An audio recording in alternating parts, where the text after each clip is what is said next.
Ernest sat in the back of his jail cell, wearing an expression no one in his adult life had ever seen. It was the look of a man trying to think, and despite his best efforts to dive into the depths of reason, he couldn't for the life of him understand how he ended up in this mess. Merely one day earlier, Ernest was ready to turn a new leaf, obtaining an interview at the finest diner establishment San Francisco has to offer. A dishwasher position might not seem like much to some, but for a 28-year-old man whose previous forms of employment included selling ground oregano to tourists and occasionally grabbing a tip jar at the local coffee shops, this was a life-changing choice. At 12:00 p.m. the previous day, Ernest sat in the back of the crowded bus on his way to Gary's diner. Between his frayed misfits, shirt, and patchy shorts sporting a variety of colored stains, he didn't look like a man on his way to an interview, but tucked inside his green backpack were the professional clothes he planned to switch into. 2 stops before his own, the crowding on the bus reached an unbearable point, as it was always prone to do in the Tenderloin. He pretended not to notice the glares he was receiving from the squashed passengers standing by him as he leaned comfortably back, taking up 2 full seats. "You could at least move your legs for her." Ernest turned his eyes first towards the young man with a ridiculous braided beard, speaking to him before noticing the little old lady holding onto the nearest pole for dear life as the bouncing of the speeding bus flung her about. "She looks fine," he shrugged before turning his attention back out the window. If the old lady wanted a seat, she should have gotten on earlier. The man scoffed in obvious disgust, but did nothing more. When Ernest's stop came, he grabbed his bag and began shoving through the swarm of people ahead of him to get off, only half noticing as his backpack knocked the elderly lady firmly into the seat he had just departed. Once free from the confines of the bus, Ernest slipped into a nearby doorway so he could throw on the shirt and pants his roommate Daryl loaned him. "Oh, what the fuck? They're all wet." Assuming Daryl hadn't properly dried the clothes, he began pulling them out with annoyance. Once he saw the shirt, he realized being wet would be the least of his problems, as the previously white shirt he was holding was clearly coated in blood. Digging deeper into the bag, he found a pair of blood-soaked pants and tie to match. Ernest had 2 thoughts almost simultaneously as he saw the sight before him. The first was so obvious it was barely worth thinking, which was, I don't think I can wear these to my interview. The second thought was that he should probably head back home immediately to figure out why his bastard roommate had sent him off with blood-stained clothes for such an important interview. 2 bus transfers and a quarter-mile walk later, he found himself standing over the bed of the hungover scumbag he was looking for. "Wake up, dipshit." The figure below him groaned before opening a bleary eye. "Quit fucking yelling.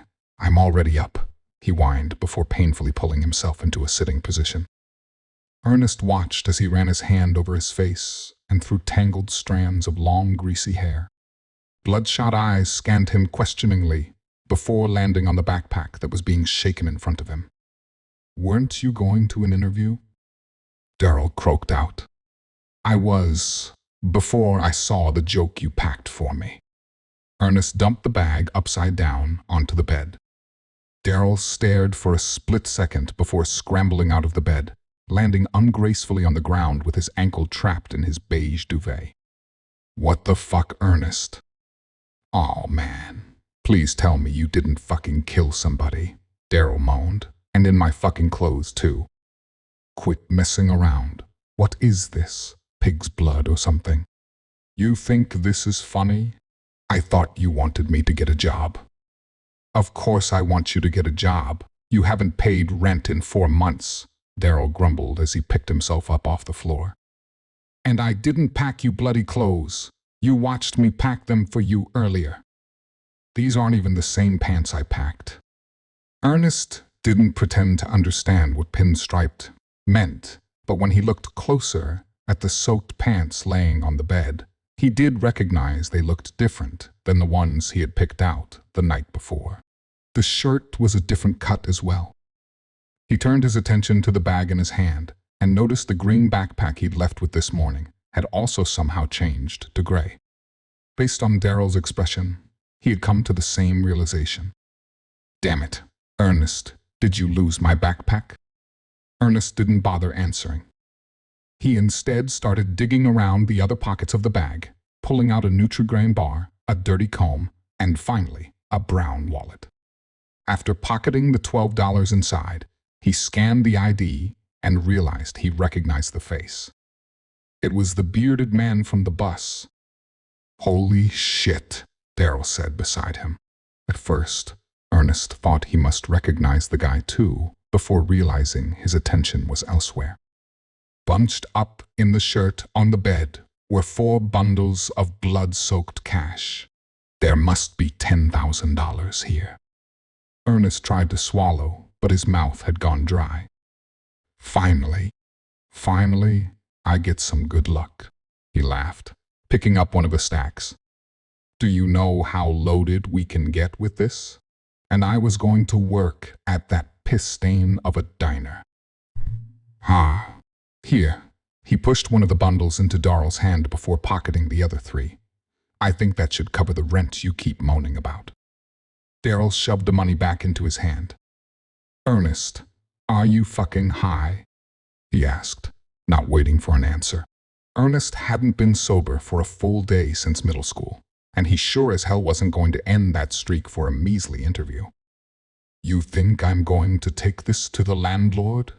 It's soaked in blood. You can't spend this anywhere. This was a hurdle Ernest had not considered. The elation he had momentarily felt started to drain out of him. Of course, things would go this way. Fuming, he stared down at the stupid face of the man from the bus before suddenly getting an idea. Fine, we can't spend this money, but I bet this guy has plenty more, he exclaimed victoriously, shaking the wallet in front of Daryl's bemused face. This guy loses a sack full of bloody clothes and a fucking of money. He's obviously going to want it back. So what if we offer it with a nice fee? I thought you weren't turning a leaf? What happened to finally being ready to face the real world? Ernest waved him off. I was high when I came up with that. You're high now. He shrugged and began using his dirty fingernails to try to work out the ID from the wallet. The guy's name was Eric Luggins. He lived close by. I'm going over there, Ernest declared over his shoulder as he walked out of Daryl's room and started sorting through their messy kitchen. Beneath the mountain of pizza boxes and beer cans, he managed to find a piece of paper and Sharpie, the perfect instruments for his ingenious plan. IFYUWAYUKELLFYURGTOPCALE.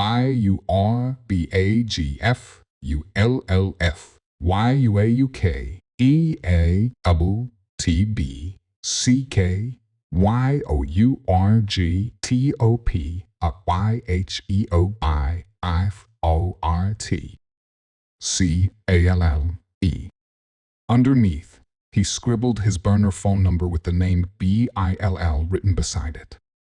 No need to let this psychopath know his real name or number. This seems a bit dangerous, griped Daryl, who had followed him to the kitchen. You really want to be fucking with a guy who carries around shit like this on the bus? He's the one that left his bag just sitting out for anyone to grab. If anything, we're paying him a service. I don't think asking for a reward for our kindness is too much to ask. Yes, kindly helping a murderer cover up his crime. You're making this a bigger deal than it is. Just drive me over there. I leave the note, the guy calls, and we make the swap out. Easy as that. No, look, you can do whatever the hell you want, Ern, but I don't want to be a part of this. Damn it, Daryl. Can't you just trust me? He was met with a withering stare that was enough of an answer. Fine, don't trust me. Just remember, you need the money too. I know they've been cutting your hours at the grocery store, and rent's not getting cheaper. I'm just trying to be a helpful roommate, he finished, with all the authenticity he could muster. Roommates pay rent.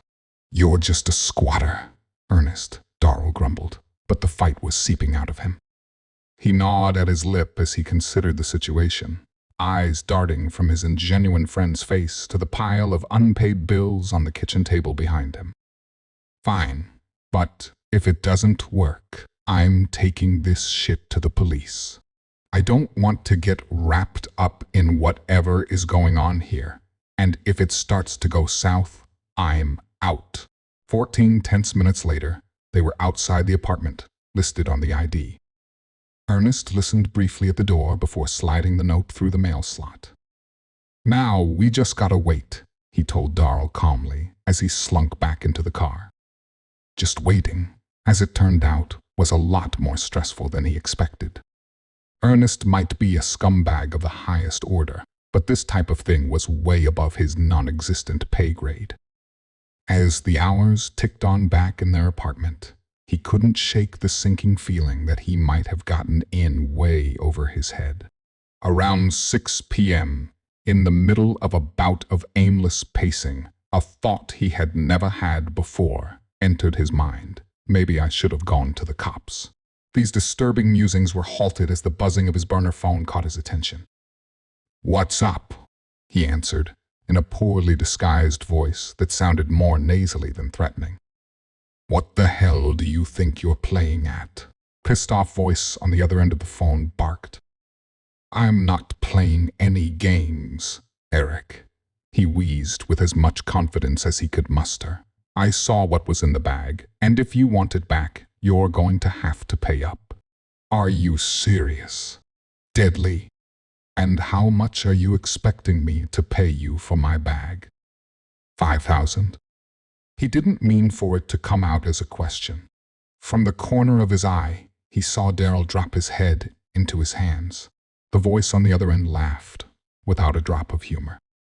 "Yeah, I'm going to have to pass." "How about this, Ernest?" His heart dropped into his stomach. "You come give me back my bag right now, and I don't have to come over to your place and grab it from you. You're only a few blocks away, right?" Ernest hung up the phone. How could this guy have known that? Did he follow Darrell and him home? Is there someone outside watching them right now? "Ernest, what did he say?" Darrell called out, as his panicked accomplice dashed across the room, shutting all the blinds. "He knows who we are," came his choked-out reply. "He knows where we live." "I think we're fucked." He didn't hear a reply as he ran into his own room to shut the curtains. He just felt a dull pain hit the top of his spine. "Ernest, you fucking idiot!"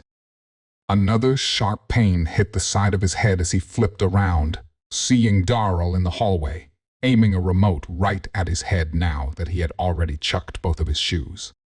Ernest managed to duck in time to miss the flying object before it broke apart against the wall behind him. "I told you I didn't want to get involved with this. I told you this was a bad idea, but you didn't listen. How the hell was I supposed to know he'd find us like this? What the hell do you want me to do?" Instead of answering, Darrell turned around and stormed into his bedroom. Briefly, Ernest thought he had just left to cool down, but a moment later, Darrell had barged back in holding the messily repacked backpack. "Take it to the police. Now, or I swear to God, Ernest, I'm throwing your shit out onto the balcony and burning it." The wheels in his head spun as he desperately tried to think of some other answer to this problem. If he stuck around, it was only a matter of time before Eric arrived, and judging by the content of the bag in front of him, it wasn't going to be for a friendly chat. He felt a headache coming on, perhaps due to the fact he had never allowed himself to think this hard before, though more likely from the copious amount of speed and weed he'd smoked throughout the day. Either way, he couldn't ponder the issue further, and decided with immense reservation that Darrell might be right. They drove in silence to the station up the street before Darrell dropped him off. Ernest mused to himself as he walked in with the backpack wrapped in his arms, that this was the first time he'd ever entered a police station by choice. I have evidence of crime, and I need protection. Ernest dropped the bag onto the counter in front of a short cop with a buzz cut looking at him with obvious distaste. Take a seat, the cop nodded towards the wall. He opened his mouth to argue back, to tell him how serious this was, but the man silenced him with a look before picking up the bag with a gloved hand and taking it into a locked hallway on the left. When he finally was called into a back room to speak with an officer, it was with a relief he never expected a police station could give him. The bag sat on a desk in front of a stern-looking female cop, giving him a look of suspicion he was greatly accustomed to. Where'd you get this bag? They clearly weren't starting with pleasantries. On the bus. It's not mine. I'm aware of that, she told him flatly. This was surprising news. Maybe they were already aware of the crime. Ernest briefly wondered if maybe the evidence he brought in was the final piece of the puzzle the cops had been looking for.